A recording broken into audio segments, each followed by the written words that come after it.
Okay, what happens to the rest of the people he murdered?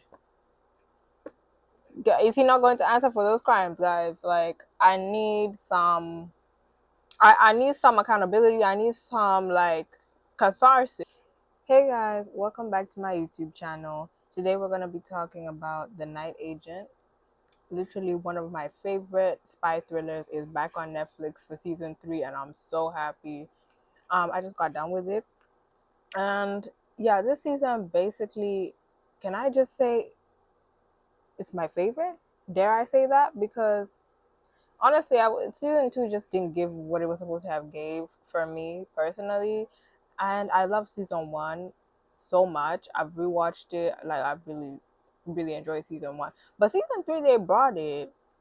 So yeah, I'm really happy. So basically, this season Peter is back. He's back on the job. He's been back for a while. Since they let him join the night agent team again after his little screw up and everything. After he went to an actual prison. Yeah, they let him join the team again.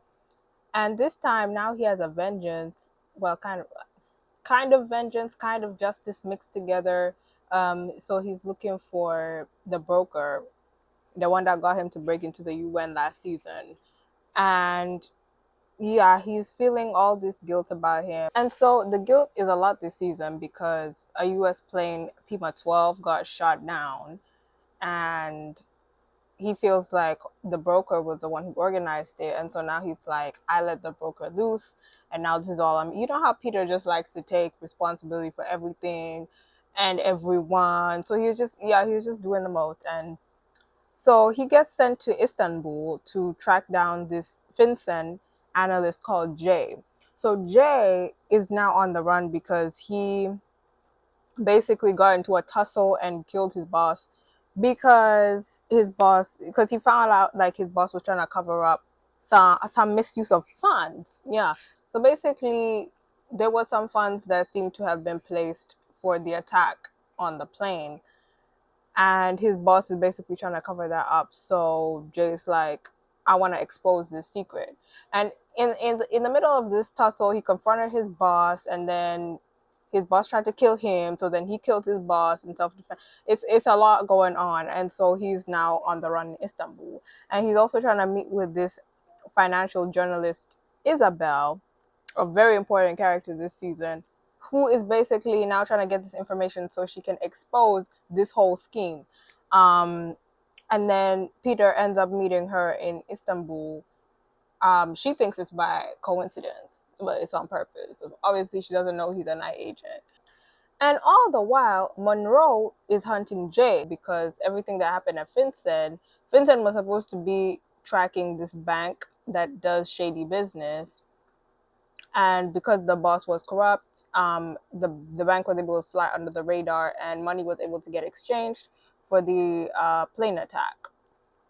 And so Monroe happens to bank at that bank. So he's like, this is a bit crazy. Why was my bank, like, I can't even trust my own bank anymore. So he wants to find out how Jay was able to discover this whole scheme. And so when Peter gets a hold of Jay and convinces him to go back and work with him, now Monroe gets a hold of Peter on that phone that he gave him last season, and he's like, by the way, I need to call you in because I basically own you, so you need to bring Jay in, so I can, do whatever I want to do with him. Because we don't, as far as we know, he's gonna kill Jay. Like, that's as much as we know, because we're all out here thinking that Monroe was the one who organized the whole attack, and that's not even what it was. That's not even what it was. Monroe was just involved with the whole presidential thing going on, and yeah, he's like, I don't even claim this one. I did not do this one, as we find out. So yeah, so basically, um, Peter is like, you actually don't own me, and let's do a deal. So you give me the names of, they agree on 5 corrupt FBI agents, I think it was, and I'll hand over Jay. So then they try to do a thing where they set him up, and then Monroe, because he's one step ahead of them, basically offs Catherine, and then yeah, he takes Jay with him. So yeah, that's the end of Catherine. And then Peter spends the rest of this season just trying to solve this whole mystery and put Monroe um behind bars, if not completely off him. So that's basically setting the scene of where we start off with Peter. Um, and just a recap, because a whole lot happened this season that I had to actually actively remind myself where we started, because like it was just a lot unfolding. So I think for me, what stood out, first of all, rest in peace, Catherine. Like the way they killed her off was crazy. Like I was actually starting to like her character for them to just kill her like that. That was that was insane. So for me, what stood out this season, I mean, first of all, we have to address the elephant in the room. Rose wasn't there this season. I watched the trailer and I saw that she wasn't there. I was very confused.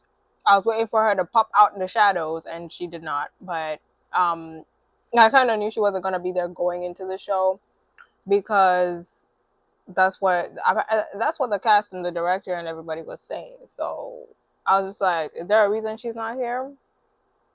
And I guess they just didn't know what to do with her this season, because it's kind of weird.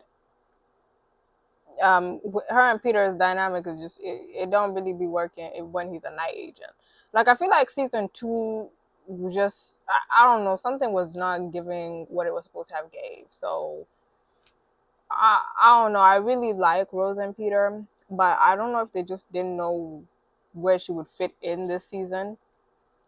So going into this, I was a bit skeptical. I was like, am I really gonna like this show this season? Because I was here for the. But one of my favorite things in season one was this romance and their whole dynamic of just working together. And then they took that away in season three. So I was like, what's it about to be? But then I ended up really liking this season. Like I said, this might actually be my favorite season. Guys, please don't attack me. Don't stone me. I'm just saying, like, I kind of didn't miss Rose to all the way too much this season, because it was just so. Like, I feel like it's still the action still gave. So yeah, that's just me. Another thing that stood out is obviously Peter's arc. He's the main character. We gotta talk about him. I feel like third season in a row that this guy is a fugitive running from the government. Third season, bruh. Yo, okay. So one thing I really like about Peter's character is that he's not in it for the credit. He doesn't save people to be recognized, to be praised, or any of that. Like, if anything, he's one person whose name, his um personal name and his family name have just been dragged through the mud. Like his dad, himself, like he's really, like they've really done him dirty in terms of his name. So he's not really in it for all of the glory and the praise, which is, you know, something I really like about his character. He's just a morally good character. And yeah, he makes mistakes here and there, because ain't nobody perfect, but at the end of the day, he does things, he does what he thinks is right to do. So that's something I really like about him. And you can see it this season when he stopped that other attack with the explosives, and when he literally risked his life, drove the truck into the water, only for President Hagen to come on record and say that it was the FBI and his agents that stopped the attack. I was like, no, why would you ever do that? Like, Hagen already doesn't like Peter, and we all know Hagen was covering up his own sins in this in this season. So yeah, Peter just didn't even bat an eye. I was just like, the credit just got stolen from you, but he don't even care about that. So that's one thing I really like about Peter's character. As for Peter Undercover this season, I don't know if it was always like this, and I just never noticed. But this season, he just feels like whenever he goes undercover, he's kind of nervous. He's kind of like antsy. He kind of doesn't know what to do. And I'm like, don't you do this for a living? Like going undercover and pretending to be somebody else. This is something you do for a living. Like when he was confronting the guys with the, not confronting, but like trying to get information on at the horse races stuff, or basically any time he was undercover. But this stood out to me because he was shaking, he was antsy. I was like, you're making it very obvious that you're not who you say you are. You know what I'm saying? You're trying to, like, you gotta be a bit more inconspicuous. Like you just gotta be better at hiding it, I guess. Cause yeah, I was just like, can you act like you do this for a living? Like, please, like, let's actually be serious. But other than that, I feel like Peter's character is just. I feel like he's been pretty consistent throughout the 3 seasons. You know, some shows will really go and do character assassination like midway through the show, but he's remained pretty consistent throughout the show. Like I love that he's not afraid to expose things, even when him and like everything he loves is at risk. He'll still really fight for truth and justice. Let's talk about Isabel. Isabel, I actually love her as a character. Guys, I don't know if she was meant to replace Rose or if that's what it was supposed to be giving as the female lead for this season, but I really liked her.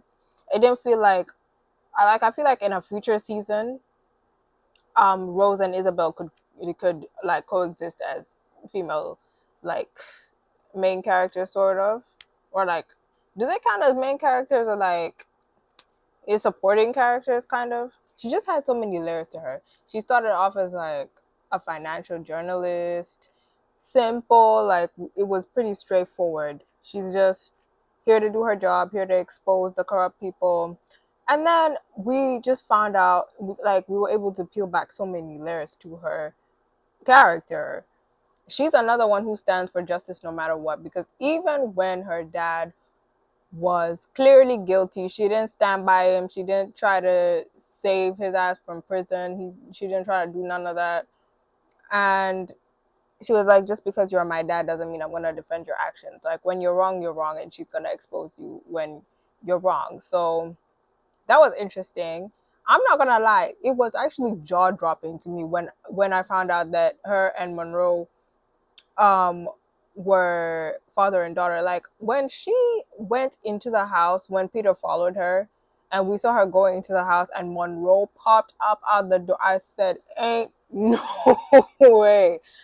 I couldn't believe, like, that was one moment in this show that had me like my jaw was on the floor. I said, but yeah, so apparently they're related. So I just, yeah, her character was just, there's so much about her. Like I want to see her more in future seasons. Yeah, I really, yeah.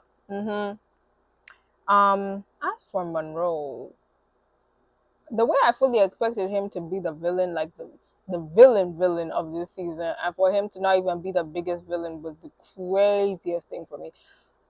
Like I didn't expect him. They gave him a backstory. They gave him some sympathetic arc with the whole cancer and everything. They gave him a daughter, which kind of humanized him. I still don't think he's a good person at all. And the ending he got, man, it is what it is. After all the evil he put into the world, it actually just is what it is. Um, but yeah, I thought I was gonna dislike him the most this season, but they ended up giving me characters that I disliked even more. Um, that was a shock. I'm not gonna lie. Like, you know, the way Monroe was introduced and built up, we really thought this is gonna be the big bad, and then he wasn't even all that. Like, by like halfway through the season, we discover it's not even that. It's really not all that. Their force is bigger than Monroe, clearly out here. And it's just crazy how the tables turned, and he was the one calling Peter, calling him, talking about come and save my life, begging when he was about to be killed by the assassin. I was like, this now Monroe who came in with so much power, so much like he's this big bad wolf, and Peter better fear him to be calling Peter on the phone talking about come and save my life. That was crazy. This show will have things flipped, turned upside down, like literally in the blink of an eye. And then another notable thing I think was Peter's new partner Adam. Um, the way a new partner was just kind of thrown in front of him was crazy as well. Like Adam, I liked him in the beginning until I realized like he follows command so like to a T. Okay, up until the last minute, but when Peter managed to convince him that the Hagans were up to no good, then he didn't go through with killing Peter. But I'm just like, one thing I like about Peter is that he's skeptical of a lot of things. Like, even if it's people higher above him, that's how it's been since season one. Because we've seen corrupt people who are Peter's bosses, and he stood up to them. But now, Adam, you just whatever Hagen says, you do. Like, you don't even question it. It's kind of wild to me. And I get it. He was a military guy, so like chain of command is very important. I get it, but not even asking a question. But when he asked you to go and shoot Monroe and make it look like he unalived himself is crazy. So I'm just like, Adam, I really liked you to begin with until you showed that you actually like unquestioning, unwavering loyalty is crazy to me. Like, yeah, you know what I'm saying? You know what I'm saying? Like, investigate, ask a few questions. Don't just do things just to do things. But okay, I'm just glad he was able to turn at the end. We don't really see what happened to him at the end for real. I'm not gonna lie, the ending was quite rushed. Like, I feel like they try to pack everything into the last 10 minutes of the 10th episode. That was kind of crazy, guys. But yeah, so we didn't really have time to see what happened to him. But yeah. And then Chelsea and her fiance, I did not write down his name. Like, I'm not gonna lie, some people's names in this season were not all that memorable, but her fiance was nice. I think they just needed to give us a new romance. They were like, we can't take away all the romance from the show, so we gotta do a little something. So Chelsea and her fiance, they were cute, and I like that they brought Chelsea back this season. I love my girl Chelsea. The fiance only had one, I guess, dumb moment for me. That was when he went on camera to literally expose Chelsea's name to the. I know that was what he was asked to do, but it was just so wild. Why would you, like, it's common sense that when you're talking about something this sensitive, don't go and say the person's name, especially not if that person is your fiance. There are people out there that will hunt her for this type of thing. And that's exactly what happened. Now imagine the guy who she unalived brother was in fact, wanting to unalive her. What would have happened in that moment, guys? Her life was actually in danger, and it's just in danger every day. Because what, like, he should have read that speech and known not to say it if this is your fiance who you care about. You really could have just said "screw you, bosses" and just not done it on camera. You see what I'm saying? But yeah, that was one moment um that stuck out to me. But other than that, I feel like I liked how they worked as a team, and he was just able to let Chelsea be Chelsea. Because at the end of the day, Chelsea's gonna be Chelsea regardless of whatever her fiance does. So yeah, I'm just really happy. Chelsea's dynamic with Peter was interesting. I didn't know they were friends still. Like, obviously, everything that happened in season one, I guess everybody's kind of trauma bonded. But I didn't know they still actively talk. So yeah, they were them being able to work together this season. I really liked it. I really just missed Chelsea. Like, they really brought her tail end of last season, but I guess there was really nothing to do with her character, so I can't be mad at it. But this season, they really, I mean, she's Secret Service, so yeah, there was just a lot more to do with her, and I'm happy they gave her good arcs. I really liked it.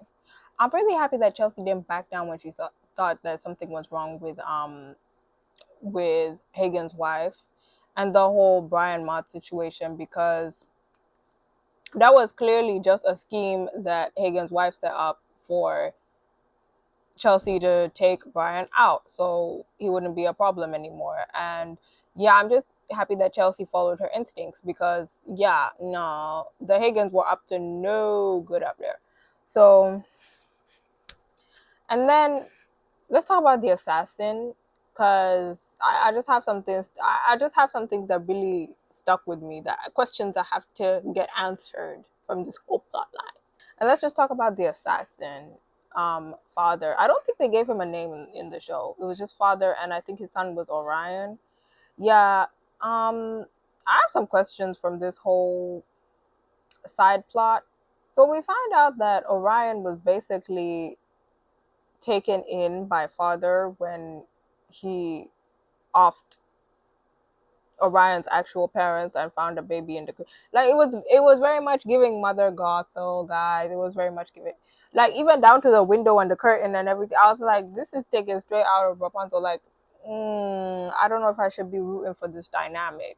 And by the end of it, by the way, I really was not, because at the end of it, Orion still thinks his dad is a good person, and even though father gives up his life of being an assassin and a cold-blooded murderer, what happens to the rest of the people he murdered?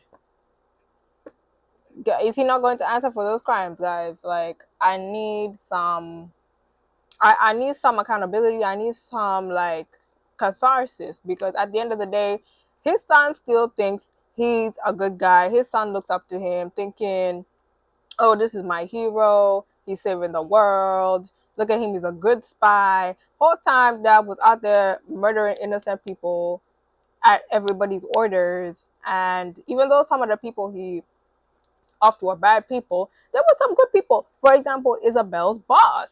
That was crazy. I actually really like that guy.